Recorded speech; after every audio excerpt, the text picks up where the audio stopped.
Welcome to HOA Justice Stories. The HOA wanted control, not safety. I am standing in my driveway in Naples, Florida, holding my phone up while the neighbor across the street films from his porch, and Tiffany Young is screaming at both of us like we just committed a felony. "You are going to respect my authority." That is the first thing she says, and she says it loud enough that two more neighbors open their front doors to watch. My friend parked in front of my house 10 minutes ago to drop off a toolbox, and now there is a tow truck idling at the curb with its amber strobe bouncing off the wet pavement from the storm that just rolled through. Tiffany is the board secretary for the Briarstone Property Owners Association, and she is holding a handheld scanner like it is a weapon. She points at my friend's car and then at me. The neighbor across the street started filming, and Karen screamed that filming was harassment, and she would tow my car for that too. The tow driver is leaning against his truck with his arms folded, waiting for someone to tell him what to do. I work as a rideshare driver, and my car being available is not optional. If they tow me, I lose tonight's shift, and I have a custody exchange at 8 in the morning that I cannot miss. Tiffany steps closer and taps the scanner against her palm. "I have all day, and so does my fine meter." She says it like a threat, and I can see the neighbor across the street angle his phone to get her face in frame. I tell Tiffany that my friend has a guest pass on the dashboard, and she cuts me off. She says the pass is not displayed correctly, whatever that means. I ask her to show me the rule in writing, and she says she does not need to, because she wrote the enforcement guidelines herself. The tow driver shifts his weight and looks at his watch. Tiffany turns to him and says, "Hook it up, we are done here." I step between her and the car and pull out my phone. I tell her I am recording this, and she lunges forward and tries to grab my phone. The neighbor across the street shouts, "I got that," and Tiffany spins around and screams that filming is harassment, and she is going to have his car towed too. The tow driver raises his hands and says, "I am not hooking anything until someone shows me paperwork." Tiffany digs into her jacket pocket and pulls out a folded violation notice. She shoves it at the driver, and he unfolds it and squints at it under the dome light from his truck. He shakes his head. This does not have a plate number or a VIN. Tiffany snatches it back and says, "I will email you a corrected one right now. Just get the car off the street." The driver crosses his arms again. No paperwork, no tow. That is when I realize she does not actually have the authority she thinks she has, and I decide to push. I ask Tiffany for a copy of the management contract between the HOA and the towing company. She stares at me like I just asked her to explain quantum physics. "I do not need to show you that." I tell her Florida statute requires it to be on file and available to homeowners on request. She says, "I can make this a lean conversation in one email." I write that line down in my phone notes right in front of her. The neighbor across the street is still filming, and now a couple from 2 doors down has walked over with their arms folded, watching. Tiffany looks around and realizes she is losing the crowd. She tells the tow driver to wait, then marches back to her golf cart parked in the middle of the street with its own little orange cone set up like she is directing traffic. She gets on her phone, and I can hear her talking fast and angry. The driver looks at me and shrugs. I have seen worse, but not by much. I thank him for waiting and tell him I am going to get the actual guest policy from the HOA portal right now. He nods and leans back against his truck. I pull up the Briarstone Property Owners Association portal on my phone and log in. The guest parking policy is buried under a tab called Violations and Enforcement, and when I open the PDF, it is a scan of a typed memo from 2006 with no signatures. It says guests must display a pass on the dashboard, but it does not say anything about correct placement or orientation. I screenshot it and text it to myself, then walk back over to Tiffany's golf cart. She is still on the phone, and when she sees me, she ends the call and glares. I hold up my phone and show her the policy. It says dashboard display. My friend's pass is on the dashboard. She snatches my phone out of my hand to look closer, and I tell her that is theft. The neighbor filming says that is theft. I got that too. Tiffany shoves my phone back at me and says the policy was updated last month. I ask her where the updated version is posted, and she says it is in the clubhouse binder. I tell her that does not count as notice, and she says, "We will see what the board says about that." She gets back on her phone and dials someone else. The tow driver checks his watch again and says, "I am on the clock here, so someone needs to make a call." Tiffany snaps at him to wait, and he shrugs and walks to the front of his truck to smoke a cigarette. Tiffany finishes her call and walks back over. She tells the tow driver to hook up the car and she will send the corrected notice in 5 minutes. The driver drops his cigarette and steps on it. I need the notice now, not in 5 minutes. Tiffany pulls out her portable folding sign stand and unfolds it in the middle of the street. It is one of those A-frame things with blank panels, and she props it up between the tow truck and my friend's car like she is setting up a barricade. She says, "This vehicle is in violation of Section J, subsection 4, and the owner has been notified." I ask her what Section J, subsection 4 is, and she says, "Unauthorized guest vehicle display." I tell her that is not a real rule, and she says, "It is now." The couple from 2 doors down steps closer, and the guy says, "That is insane. You cannot just make up rules in the street." Tiffany turns on him and says, "If you do not live on this block, you need to leave." The guy says, "I live 3 houses down, and I am on the architectural committee." Tiffany snaps back. The architectural committee has no jurisdiction over parking enforcement. The guy pulls out his phone and starts recording too. Now there are 3 cameras on her, and she knows it. She folds her arms and looks at the tow driver. "Are you going to do your job or not?" The driver says, "I need a signed authorization from the management company or the board president." Tiffany says, "I am the board secretary." "That is not the same thing," he says. She digs into her pocket again and pulls out a laminated card that says Briarstone HOA Enforcement Officer with her name on it. She holds it up like a badge.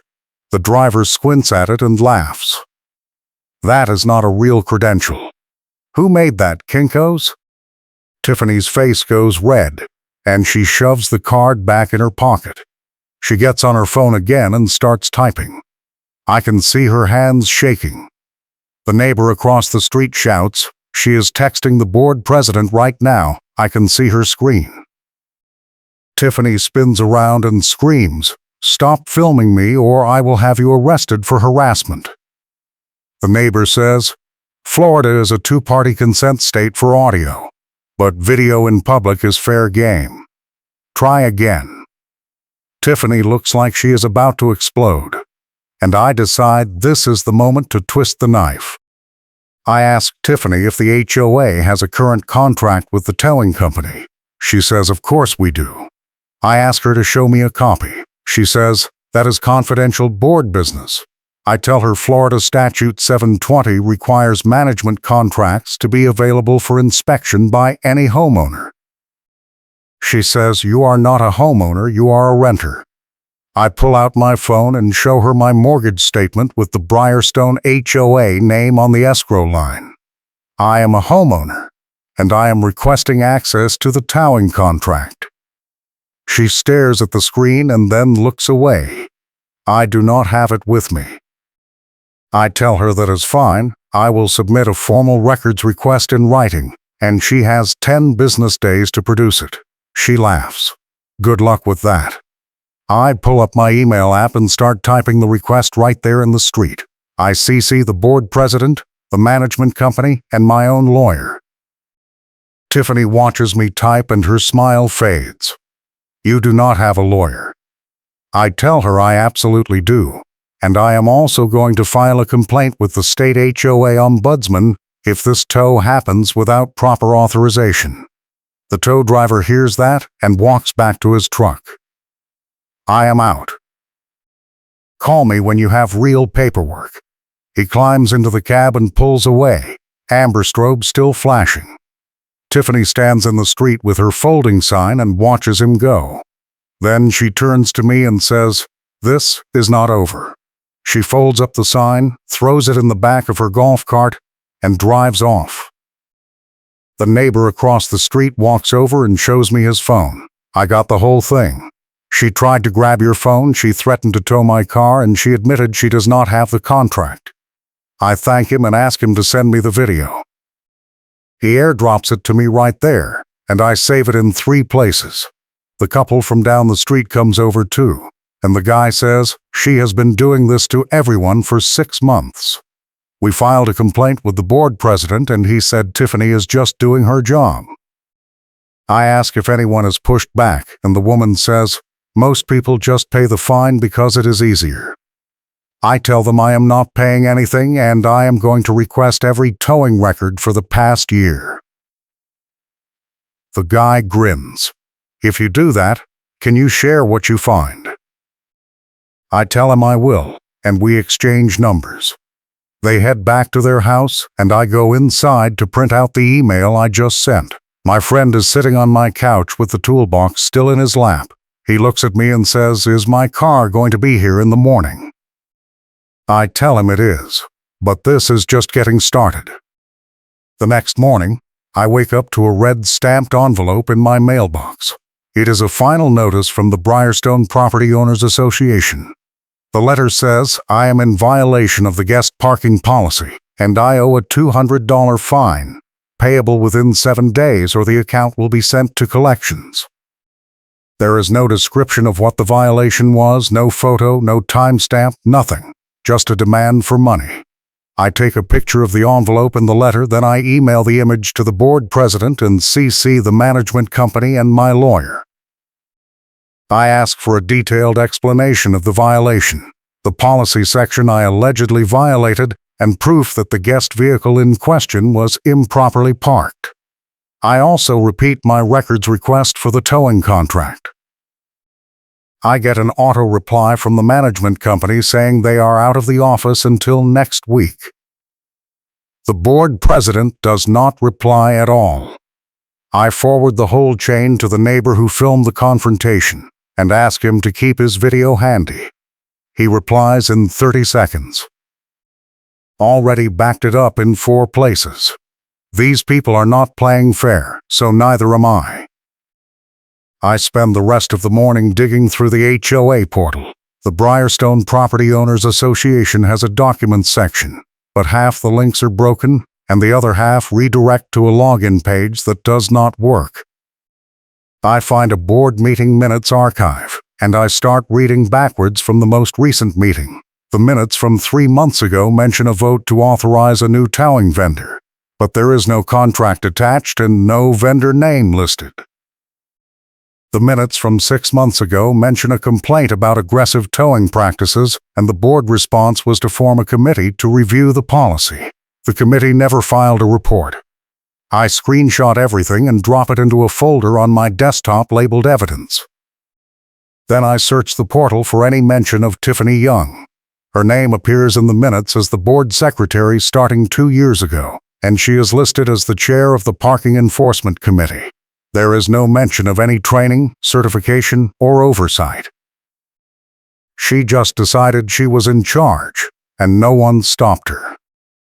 At noon, I get a text from the guy down the street who is on the architectural committee. He says Tiffany just sent a mass email to the whole neighborhood with a photo of my friend's car and a caption that says, "This is what happens when residents refuse to follow the rules." The photo was taken from across the street during the confrontation, and you can see me standing in the frame with my phone up. He forwards me the email, and I read it twice to make sure I am seeing it right. Tiffany is publicly shaming me in a neighborhood-wide email without naming me directly, but anyone who was there knows exactly who she is talking about. I forward the email to my lawyer with a note that says, "Is this defamation or harassment or both?" My lawyer replies an hour later. "It is a gray area, but document it. If she keeps it up, we can make a case for a hostile environment and pursue an injunction. I thank her and add the email to my evidence folder. Then I open the neighborhood Facebook group for Briarstone, and I see that Tiffany has posted the same photo with the same caption. There are already 30 comments, and most of them are people asking what the actual violation was. A few people are defending her, saying the HOA has to enforce the rules or the neighborhood will fall apart. One person asks if there is video of the incident, and the neighbor across the street replies with a link to a Google Drive folder. The video is unlisted, but anyone with the link can watch it. I click through and see the whole confrontation from his porch angle. Tiffany lunging for my phone, Tiffany threatening to tow his car, Tiffany screaming about harassment. The comments under the Facebook post shift fast. People start questioning her behavior.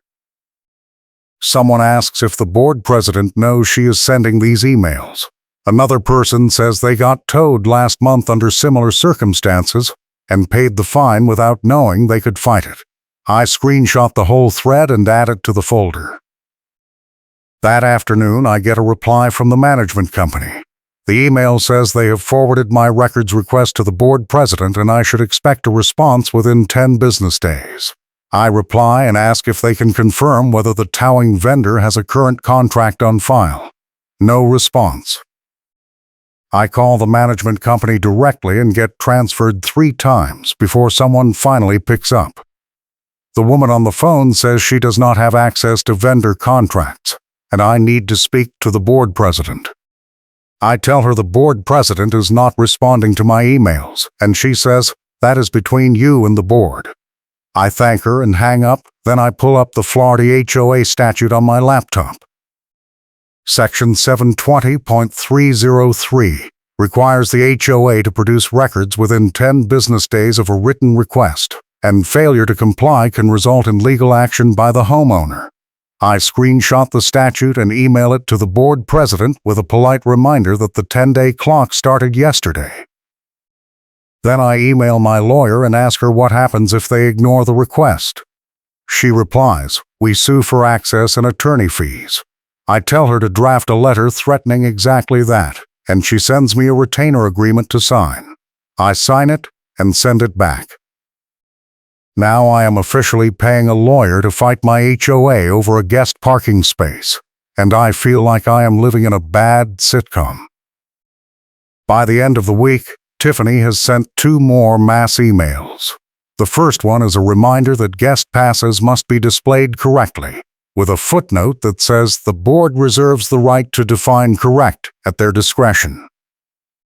The second email is a photo of another car parked on the street with a guest pass on the dashboard, and the caption says, this vehicle will be towed if not moved within 24 hours. I recognize the car. It belongs to the woman who lives next door to me, and her sister is visiting from out of state. I text her and tell her to move the car, and she replies, I already did. Tiffany came to my door this morning and told me if I did not move it, she would have it towed and fine me $500. I ask if she got that on video, and she says no, but her Ring doorbell might have caught the audio. I tell her to check, and she sends me the clip an hour later. Tiffany is on the porch pointing at the car in the driveway, saying, I have all day, and so does my fine meter. I save the clip and add it to my folder. That is the second time she has used that exact line, and I am starting to think it is her catchphrase. The next Monday, I get an email from the board president. It is short and blunt. Your records request has been received. The board will provide the requested documents at the next monthly meeting, which is scheduled for the 15th of next month. That is 3 weeks away, and I already know they are stalling. I reply and remind him that the statute requires production within 10 business days, not at the convenience of the board meeting schedule. No response. I forward the email to my lawyer and she replies, they are in violation. I will send a demand letter today. She does, and I get a CC. The letter is 2 pages of legalese that boils down to, Produce the records in 5 business days or we file a lawsuit. I sit back and wait. 3 days later, I get another red-stamped envelope in my mailbox. This one says my account is past due, and the fine has increased to $350 due to late fees. There is still no explanation of the violation. No photo, nothing. Just a bigger number and a threat to send it to collections. I take a picture and email it to my lawyer. She replies, "This is retaliation.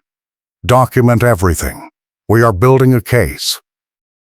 That night, I am sitting at my kitchen table with my laptop and a printed timeline of every interaction with Tiffany.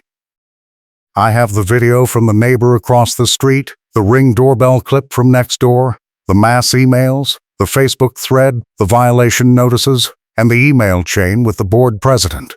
I also have the Florida HOA statute printed out and highlighted. My lawyer told me to organize everything by date and cross-reference it with the relevant statute violations. I am 3 hours into the process when I get a text from the guy on the architectural committee. He says, "Check the board meeting minutes that just got posted." I log into the portal and open the latest minutes. They were posted an hour ago, and they are from a special meeting that happened 2 days ago. I was never notified. The minutes say the board voted to increase parking violation fines to $500 per incident and to grant the board secretary full authority to issue violations without board approval. My stomach drops. They just gave Tiffany unlimited power to fine anyone for any reason, and they did it in a secret meeting. I screenshot the minutes and text them to the architectural committee guy. He replies, "That is illegal. Special meetings require 48 hours notice to all homeowners." I pull up the statute and confirm. He is right.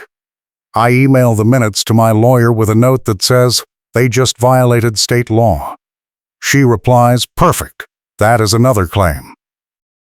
The next morning, I drive to the clubhouse to check the physical binder that Tiffany claimed had the updated guest parking policy. The clubhouse is unlocked, and I walk into the lobby. There is a wooden rack on the wall with 3 binders labeled rules, meeting minutes, and violations. I pull out the rules binder and flip to the section on parking. The guest parking policy is a single page, and it is the same 2006 memo I found on the portal. There is no updated version, no signature, no board approval date. I take a photo of the page and the binder cover, then I check the meeting minutes binder. The special meeting from 2 days ago is not listed.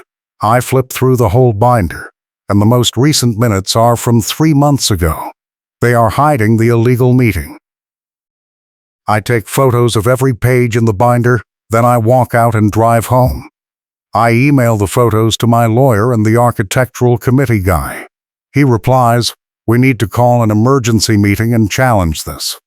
I tell him I am in, and he says he will start gathering signatures for a petition. By the end of the week, I have a meeting scheduled with my lawyer. She tells me we have 3 strong claims. First, the HOA violated the records request statute by refusing to produce the towing contract. Second, the special meeting violated the notice requirement. Third, the escalating fines without a legitimate violation constitute harassment. She says we can file in small claims court for the fees I have been charged, plus attorney fees, and we can also pursue an injunction to stop Tiffany from issuing any more violations until the board conducts a proper review. I ask her how long that will take, and she says, "If we file this week, we can get a hearing in about 6 weeks. I tell her to file it. She drafts the complaint that afternoon and I sign it. We file it electronically and the court sends a confirmation email. I forward it to the board president and Tiffany with a note that says, "See you in court." Tiffany replies in all caps, "YOUAR going to Lowe's." I screenshot the email and send it to my lawyer. She replies, "That is evidence of hostility. Keep it coming." The next day, I wake up to another red-stamped envelope. This one says my account has been sent to collections and I owe $600. The letter includes a phone number for a collections agency I have never heard of. I call the number, and a woman answers. She confirms that the Briarstone Property Owners Association has referred my account for non-payment of fines. I ask her what the original violation was, and she says she does not have that information. She only has the balance due. I tell her the fines are fraudulent and I am currently suing the HOA in small claims court. She says, "That is between you and them, but if you do not pay, it will go on your credit report." I tell her to send me written verification of the debt, as required by the Fair Debt Collection Practices Act. She says she will, and she hangs up. I immediately email my lawyer and tell her the HOA just violated federal debt collection law by referring a disputed debt to collections without verification. She replies, "That is a separate claim. We can add it to the complaint or file it separately."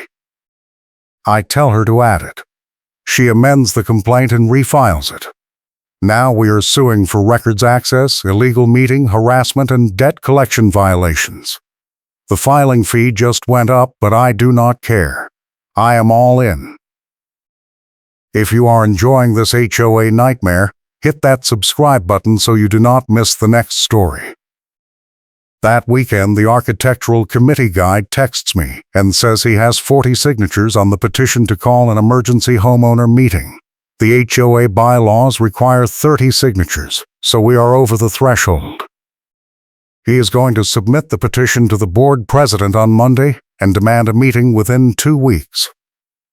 I tell him I will be there, and I am bringing my lawyer. He says, "Good, because we need to vote Tiffany out." I ask if that is even possible, and he says the bylaws allow for a recall vote if 10% of homeowners sign a petition. We are at 8%, so we need a few more. He is going to start canvassing the neighborhood this week. I offer to help, and he says he will send me a list of addresses. By Monday afternoon, I have knocked on 15 doors and collected 8 more signatures. Most people are afraid to sign because they do not want to be Tiffany's next target, but a few are angry enough to take the risk. One woman tells me Tiffany fined her $300 for parking in her own driveway because the car was over the curb by 6 inches. Another guy says Tiffany tried to tow his work truck because it had a company logo on the side, which she claimed was a commercial vehicle. I ask if he fought it, and he says he paid the fine because he could not afford to miss work. I tell him to email me his story, and he does. I add it to the evidence folder. By Wednesday, we have 52 signatures, and the architectural committee guy submits the petition. The board president replies the next day with a terse email. The emergency meeting will be held next Thursday at 7 p.m. in the clubhouse. All homeowners are invited, no proxies. I forward the email to my lawyer, and she says she will be there. I also forward it to the neighbor across the street and the couple down the street. They both confirm they are coming. I spend the next week preparing. I print out the timeline, the video stills, the violation notices, the emails, the meeting minutes, the statute violations, and the debt collection letter. I organize everything into a binder with tabs and highlights. My lawyer reviews it and says, "This is airtight." If the board does not back down, we are going to win in court. I ask her what happens if they do back down, and she says then we negotiate a settlement and you get your fees refunded. Either way, you win. The night before the meeting, Tiffany sends another mass email. The subject line is "Reminder. Parking enforcement is non-negotiable." The body of the email is a rant about entitled homeowners who think the rules do not apply to them.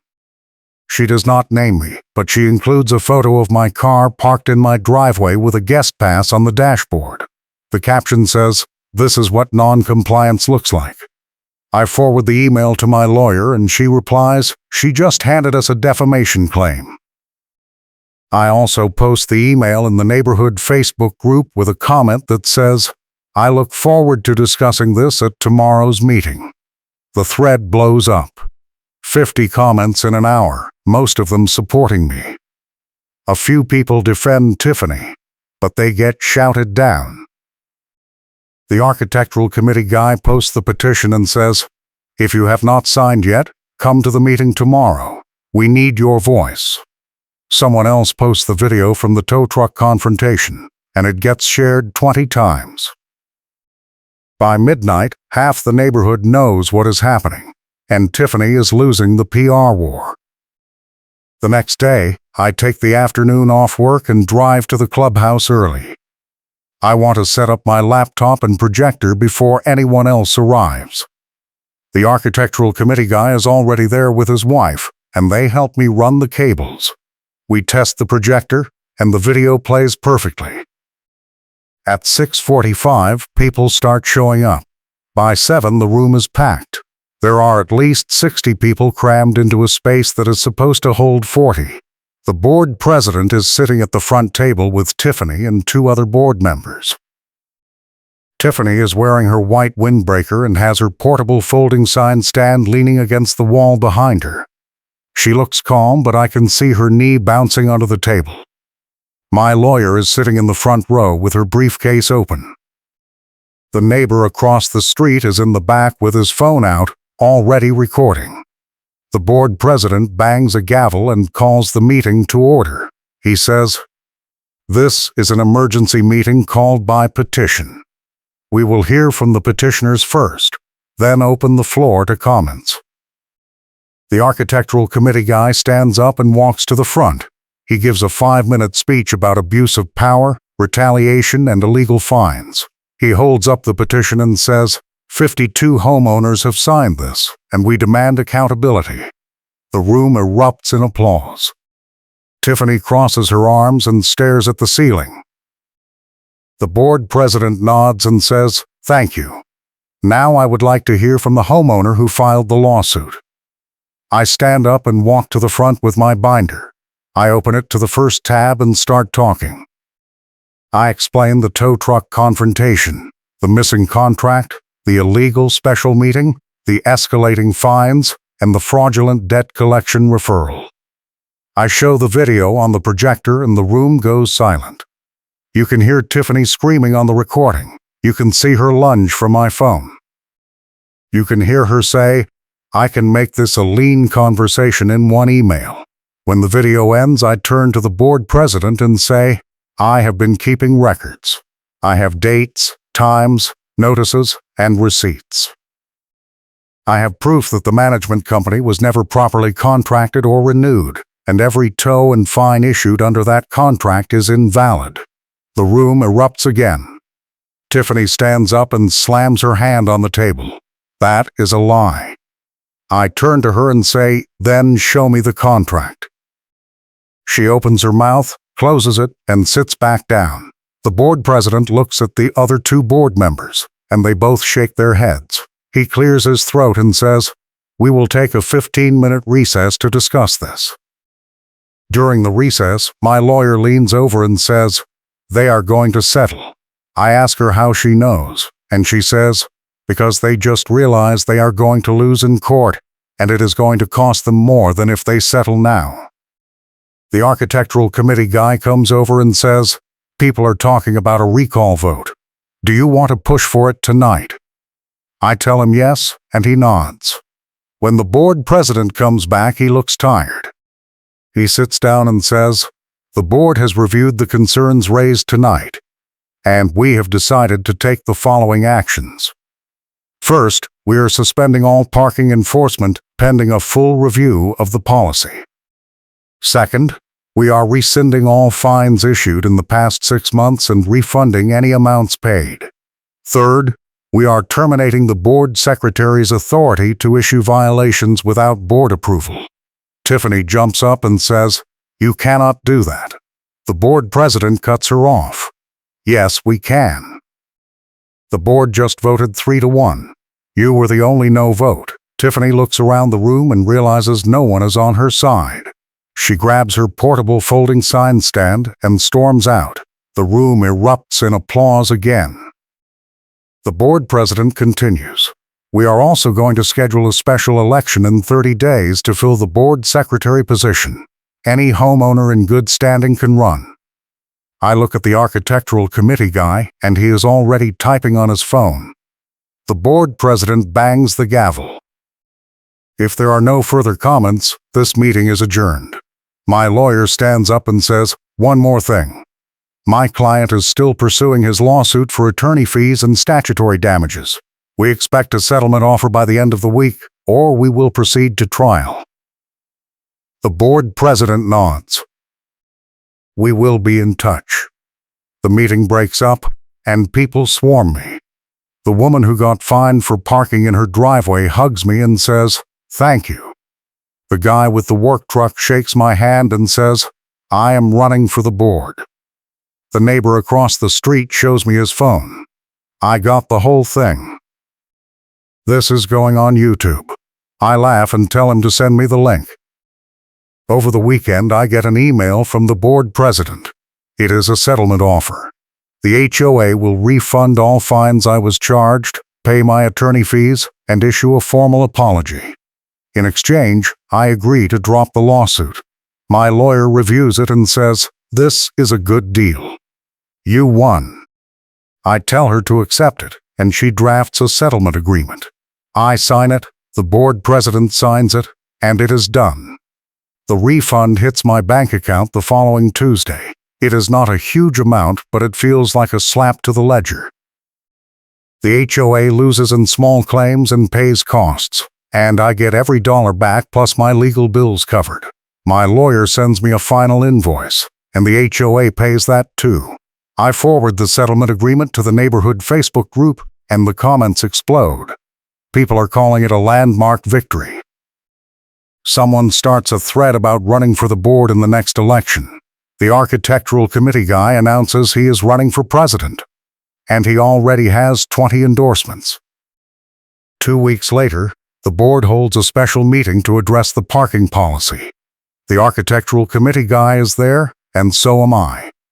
The board president reads a new draft policy that limits enforcement to clear violations like blocking fire lanes or parking in handicapped spots without a permit. Guest parking is allowed on any street or driveway as long as the vehicle is registered with the HOA portal. Fines are capped at $50, and no towing is allowed without board approval. The policy passes unanimously. Tiffany is not at the meeting. I hear through the neighborhood grapevine that she has been told to step down, and she cannot spin it. The board president confirmed it in an email to all homeowners. Tiffany Young has resigned as board secretary, effective immediately. The board thanks her for her service and wishes her well. There is no mention of the lawsuit, the illegal meeting, or the fraudulent fines. Just a polite goodbye. I screenshot the email and add it to my evidence folder, just in case. The special election happens a month later, and the architectural committee guy wins the board president seat in a landslide. The woman who got fined for parking in her driveway wins the secretary spot. The guy with the work truck wins a seat on the architectural committee. Tiffany does not run. I hear she moved out of the neighborhood 2 months later, and her house went up for sale. I do not know where she went, and I do not care. The new board holds its first meeting in the clubhouse, and the room is packed again. The new president opens with a speech about transparency and accountability. He says the board is going to post all contracts, meeting minutes, and financial reports on the portal, and homeowners will have access to everything. He also says the board is going to audit the management company to make sure all vendor contracts are current and legal. The room applauds, and I feel like we just took the neighborhood back. A few weeks later, I am sitting in my driveway when the neighbor across the street walks over. He has his phone out, and he shows me the YouTube video he posted of the tow truck confrontation. It has 50,000 views and 3,000 comments. Most of the comments are people sharing their own HOA horror stories. Some people are asking for advice on how to fight back. I tell him to link them to the Florida HOA statute and tell them to get a lawyer. He says he already did. He also started a Facebook group for HOA victims in Florida, and it has 200 members in 2 weeks. I join the group and post my timeline and evidence packet. People download it and use it as a template for their own cases. The group becomes a resource hub, and the neighbor becomes a local HOA watchdog. He gets quoted in a Naples newspaper article about HOA abuse, and the article mentions my case. I get a few interview requests, but I decline. I did not raise my voice, because my proof was louder than any argument, and I want the story to speak for itself. One morning I get a text from my lawyer. She says the state HOA ombudsman opened an investigation into the Briarstone Property Owners Association based on the complaint I filed. The investigation is looking into the illegal special meeting, the fraudulent fines, and the unlicensed debt collection referral. She says the ombudsman could fine the HOA or force them to change their bylaws. I ask her how long that will take, and she says it could be months, but the fact that they are investigating it all is a big deal. I thank her and tell her I will keep an eye on it. A few months later, I get a certified letter from the ombudsman. The investigation concluded that the HOA violated multiple statutes, and they are being required to update their bylaws, implement mandatory board training, and submit quarterly compliance reports for 2 years. The letter also says the HOA has been fined $5,000, which will be paid into a state fund for HOA reform. I frame the letter and hang it in my home office. By the end of the year, the Briarstone Property Owners Association is a different place. The new board is running meetings every month, and they are posting the minutes online within a week. The parking enforcement policy is working. No one has been towed in 6 months. The guest parking rules are clear and fair. The neighborhood Facebook group is active and positive. People are sharing recipes and organizing block parties instead of fighting about fines. The architectural committee is approving projects faster, and the clubhouse is being used for community events instead of kangaroo courts. I run into the new board president at the mailbox cluster one afternoon, and he thanks me again for standing up to Tiffany. He says, "You changed this place." I tell him it was not just me. It was everyone who signed the petition, everyone who came to the meeting, everyone who refused to be bullied. He nods and says, "Still, you started it." I shrug and say, "Someone had to." A year after the lawsuit, I am sitting on my porch with a cold drink, watching the sunset over the neighborhood. My car is parked in the driveway with no guest pass, no permit, no sticker. Just my car and my space exactly where it should be. The tow truck never came back. Tiffany never came back. The red stamped envelopes stopped coming. The neighborhood is quiet in the way it should be, where quiet means peaceful instead of tense. I pull out my phone and open the neighborhood Facebook group. Someone just posted a photo of a new family moving in down the street, and the comments are full of welcome messages and offers to help unload the truck. No one is threatening to find them. No one is scanning their plates. No one is measuring the distance between their bumper and the curb. It is just people being neighbors, and it feels like we finally got it right. I think back to that night in the street with the tow truck idling, and Tiffany screaming, and the amber strobe bouncing off the wet pavement. I think about the moment I decided to fight instead of fold. I think about the neighbor who filmed the whole thing, the architectural committee guy who started the petition, the lawyer who took the case, and the 52 people who signed their names knowing it could make them a target. I think about the new board and the ombudsman investigation, and the settlement check and the refund of fees that hit the ledger like a slap. I think about Tiffany being told to step down and she cannot spin it. I think about the HOA losing in small claims and paying costs. And I think about the moment at the meeting when Karen repeated a threat and everyone heard it on the recording, and the whole room turned against her. That was the moment it all flipped. That was the moment she lost. I finish my drink and stand up to head inside. Tomorrow I have a rideshare shift, and I need to be on the road by 6. My car is ready. My schedule is clear. My driveway is mine. And for the first time in a long time, I do not have to worry about someone threatening to tow it out from under me. The Briarstone Property Owners Association is still here, but it is not the same beast it used to be. It is just a group of people trying to keep the neighborhood running, and that is all it ever should have been. I walk inside and close the door behind me, and I know that if another Karen ever shows up with a clipboard and a grudge, this neighborhood will be ready. Because we did it once, and we can do it again. Thanks for watching, and I will catch you in the next one.